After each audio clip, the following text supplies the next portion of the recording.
After an unbeatable home record last season, United experienced a really significant decline. We've often found ourselves outplayed on our own turf, and even though we've picked up some alright results, the performances have been, from my memory, like Crystal Palace, Aston Villa and Chelsea, like to name the only good performances we've had at Old Trafford. It's been uninspiring, uninspiring, uninspiring, and just lacking quality and heart and all the things you sort of just take as a given that Manchester United are going to deliver. Now, in the last game that we played, Tottenham edged the game in every aspect, you would say, apart from the final score. Now, I said I thought we looked dangerous because obviously our assets that we've got playing on the counter, but they enjoyed 64% possession. They had 16 shots to United's 9, and that's a problem we've had all season, to be honest. We allowed Everton like 24.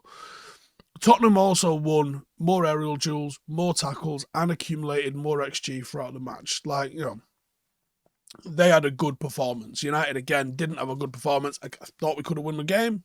Thought we should have had a penalty. We could have come away with the 3 points.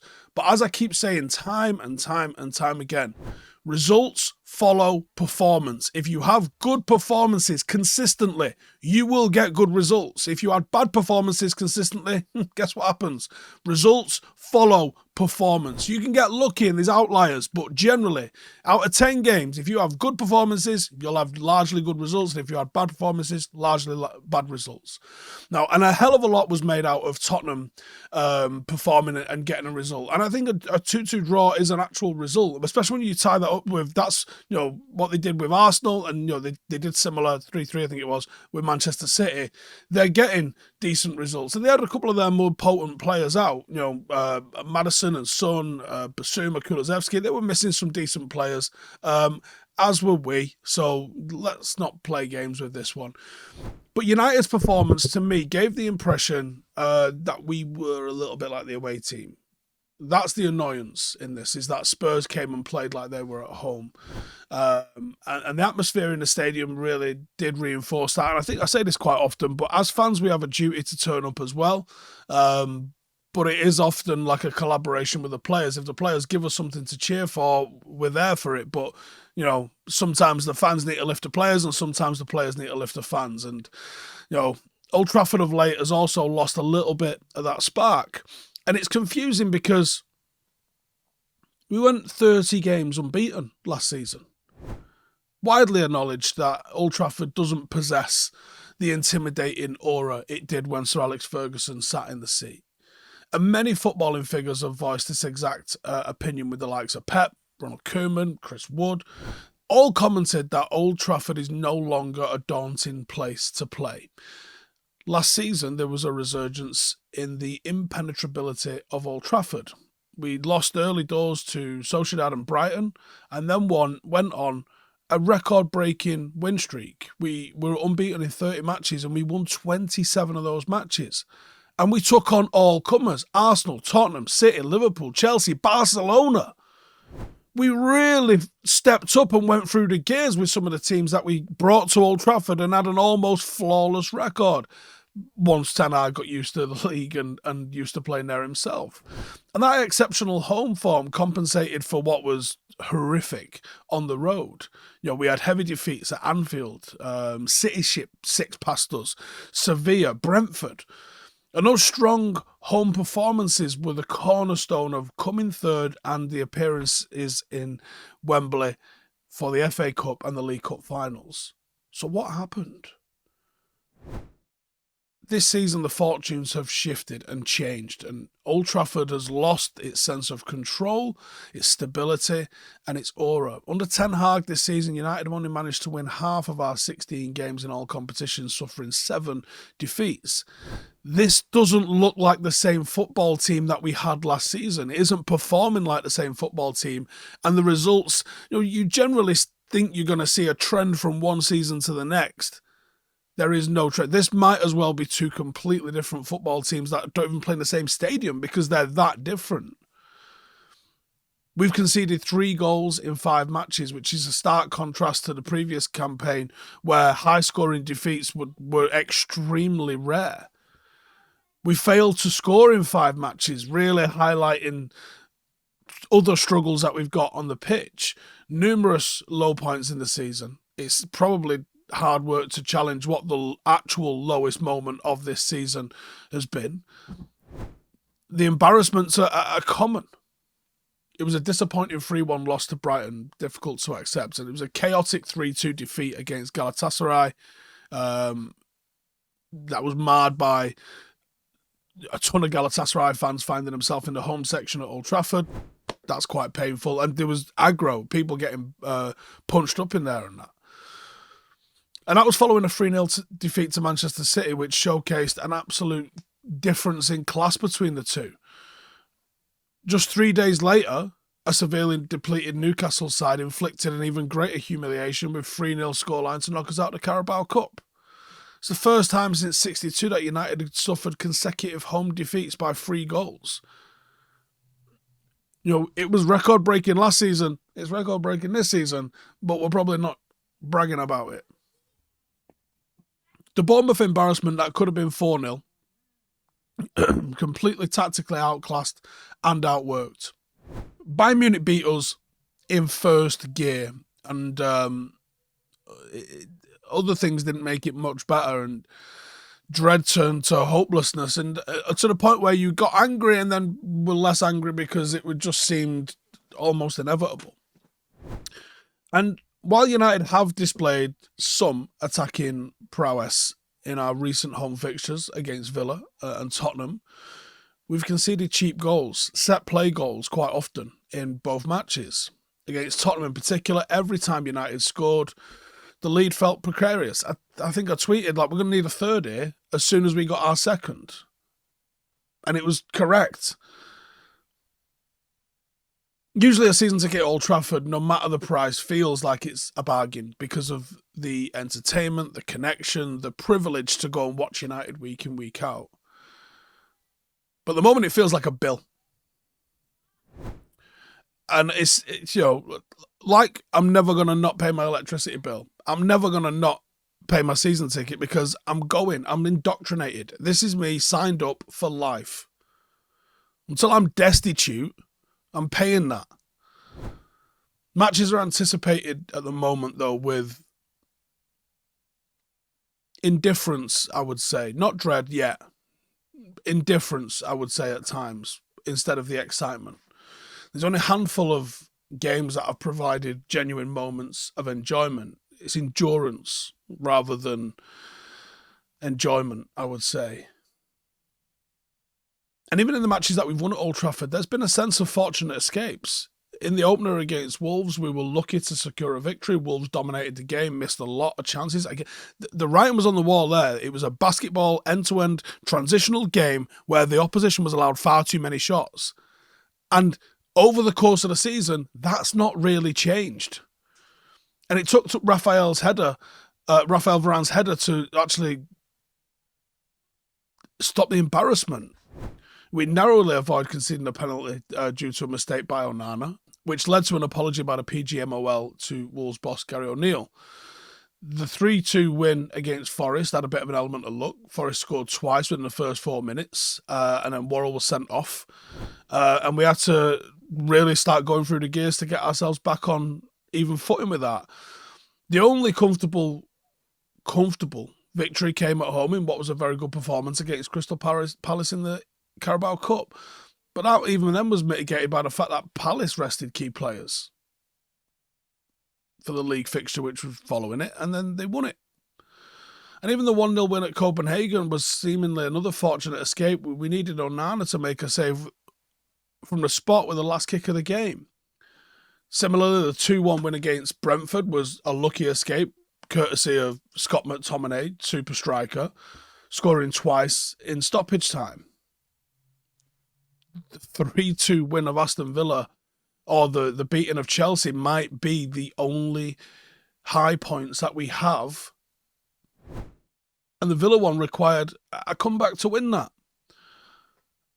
It did prove to be another false dawn, because then we lost against Nottingham Forest just 4 days later. Now, United's away form has been abysmal under Erik ten Hag. He's only won 40% of league games on the road. And in United's last 4 away matches, we've managed to secure a grand total of 1 point, scoring only 1 goal. Now, those metrics aren't good enough, pure and simple. And as a result, we're in a desperate need of Old Trafford to provide us the bulk of our points and the bulk of our victories, which they did last season, and it was really something we could fall back on. And you went into games confident. No matter who comes here, we think we can tune them up. But almost every team supporters that have visited Old Trafford this season have taken delight in chanting, Old Trafford is falling down. As we know, the roof is leaking and the place is crumbling, and this is a fucking embarrassment. And it's an indictment on that Glazer ownership. I've mentioned this a few times, but me and my old man was talking about it yesterday, so it feels like I can bring it up again. When you look at the 18 years that preceded the Glazers, they took over in 2005. So 18 years prior to that, you're talking 1987, 1988. Now, at that time, Old Trafford had the Stretford end with one corner of the ground being completely open. You had terracing to the bottom of the North Stand and the bottom of K Stand or East Stand. You had a little bit of seating on the top of North Stand and East Stand. And then South Stand was largely seated with a couple of paddocks. Stretford paddock, ironically, and also the scoreboard paddock at the bottom on the South Stand side. And obviously the Stretford end was entirely standing bar, like a couple of rows which no one ever used at the back. So that was what the ground looked like. And I have a very distinct memory being 6 or 7 years of age, and we sat in the Stretford end when it first opened, when they first put the seats in, and they had no roof on it. And it was such a distinct memory that I think I'm projecting just how bad Old Trafford was. But older Reds in the comments will be able to fill me in on this one. And I spoke to my dad about it, and he was like, yeah, it was like a 40-watt bulb.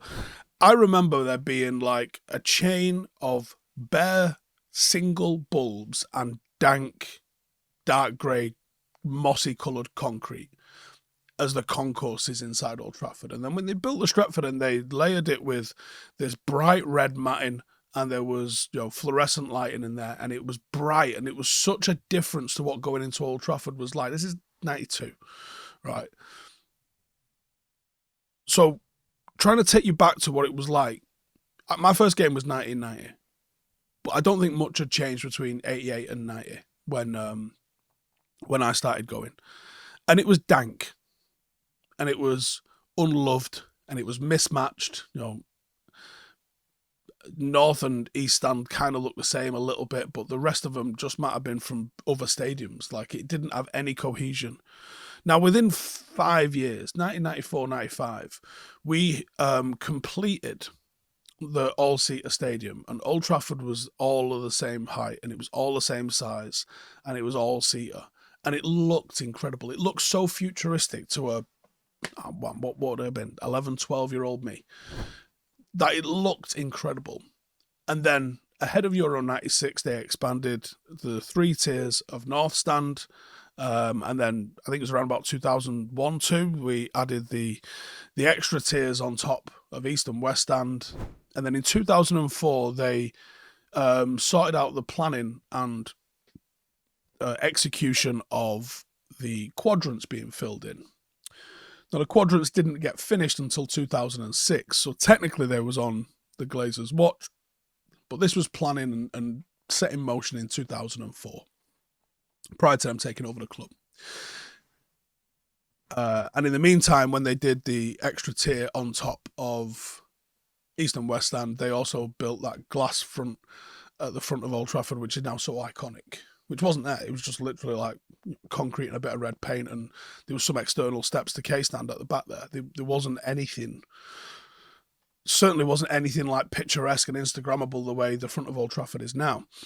And the point I'm making is, the 18 years that preceded 2005, Old Trafford went from what would look like a non-league ground now to, at the time, it was the best stadium, certainly in England, and it was probably top 5 in Europe.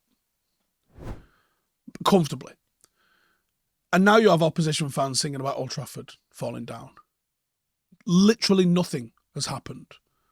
Literally nothing. There's been minor internal restructuring. So they expanded the disabled section, but for me, it's still ridiculous that the disabled fans, our most vulnerable fucking supporters, are sighted in front of the away fans. Honestly, is that a fucking sick joke? Like, aren't you supposed to protect your vulnerable fucking people?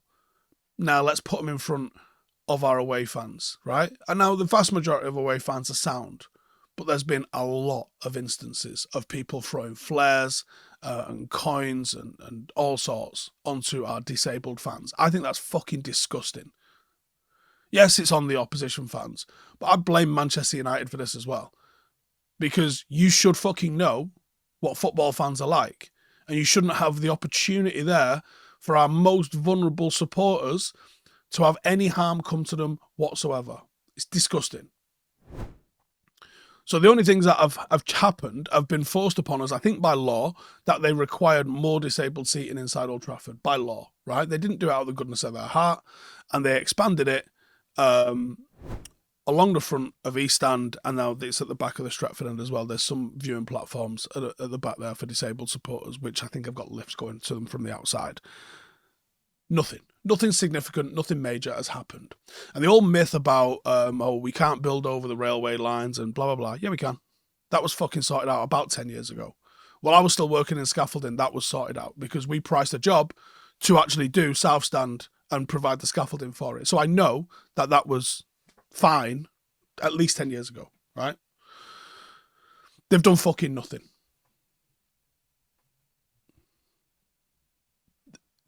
And honestly, if that's not a metaphor for how they run the club, I don't know what is. You know, the state-of-the-art arenas, the Emirates, Wembley, the new Spurs Stadium, even Etihad getting upgraded. And actually, Anfield is looking less of a shithole. And Anfield is one of the worst stadiums in the fucking country 10 years ago. But they've spent some money on it. And it actually looks all right. Now, Jim Radcliffe, the potential new owner, new investor into us, recognises the need to renovate Old Trafford. And he's pledged around £250 million to do this, £245 million for infrastructure improvements. The sad thing is, I don't know how far that goes. When new stadiums are costing in excess of £1 billion, I'd be happy if we don't move. And looking like we're trying to improve what we've got rather than move, I think you could do lots to Old Trafford to make it work.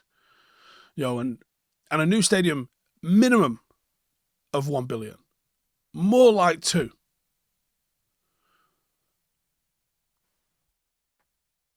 And can take, actually up to a decade before you're actually playing in it. From the planning and the demolishing of one, and the building of another, to the day that you actually play a football match in it, it can be a long, long, long, long time.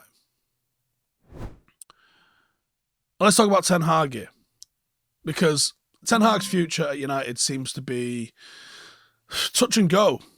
You know, the club have come out, or the new football front office has come out and made a hell of a lot of statements, but they haven't mentioned the manager, unless I've not seen it. I think it's unlikely that he would be in charge to witness the new stadium or a new renovation of stadium and things, unless things drastically improve. I don't think he's going this season, and I actually think it'd probably be a little bit of a surprise if he went in the summer as well. I think he gets at least a full season under the new regime. I think that would be fair. Given his current results, pressure is going to be on. He definitely needs to turn it around. And we've seen evidence of why, because of Ineos's impatience with coaches at Nice. Now, Ten Hag has attributed a lot of the team's poor performances to the injuries, which I think is fine. Refereeing decisions, which I think is also fine. As well as taking responsibility for some stuff himself. And, we have a new CEO. We've also got Dave Brailsford, Jean-Claude Blanc, Jim Ratcliffe, all in the mixer. Their track record suggests patience is not exactly high up on their list. And I think patience with a man that you didn't appoint starts from a lower ebb. What United desperately need is a clear, defined strategy. And a clear, defined style of play. One that we can link through the club from top to bottom. And it looked like Erik ten Hag was getting there last season. And and a lot of fans genuinely aren't even concerned with styles of play as long as trophies come. And I think that's a fine attitude for a lot of people to have. And I also don't think people want a return to the sterile style of play that we saw at times under Louis van Gaal, or some of the cowardly performances we saw where Jose just didn't want to lose games. I think identity in that, it helps. It helps foster something. I mean, you're seeing a lot of, just look at the way De Zerbi and Ange are wanked off because of their very obviously clearly defined style of play. I'm hoping the likes of Martinez and Casemiro coming back into the team, we really start to see Manchester United impart ourselves on the opposition. Because I think some of the pragmatism and naivety that we've seen at times from Erik ten Hag, and particularly in away games where he's just not quite got it right in away games, it isn't enough at Old Trafford. At Old Trafford, we do expect Manchester United to go and stick it on the opposition. We want to be inspired, excited, we want to be uplifted, and we want to be successful. And we are right behind him. But being right behind someone also means acknowledging the flaws and the errors and the mistakes that are being made and pointing out how that can be improved. Anyway, that's my thoughts on that. See you in the next one. Laters. Hey, thank you for watching the video. If you are new around these parts, then don't forget to subscribe. My channel is proudly supported by my community on Patreon. If you'd like to get a little bit of extra content, a Discord group, meetups, five-a-side games, weekly podcasts, behind the scenes, and even an occasional bit of transfer news as and when I get it, then for the price of a pint, you can show your appreciation for the content that we make and get some goodies for doing so as well. Check the link in the description or click the button right here. You'll also find all of my socials here too if you want to follow me on any of those platforms. Nice one.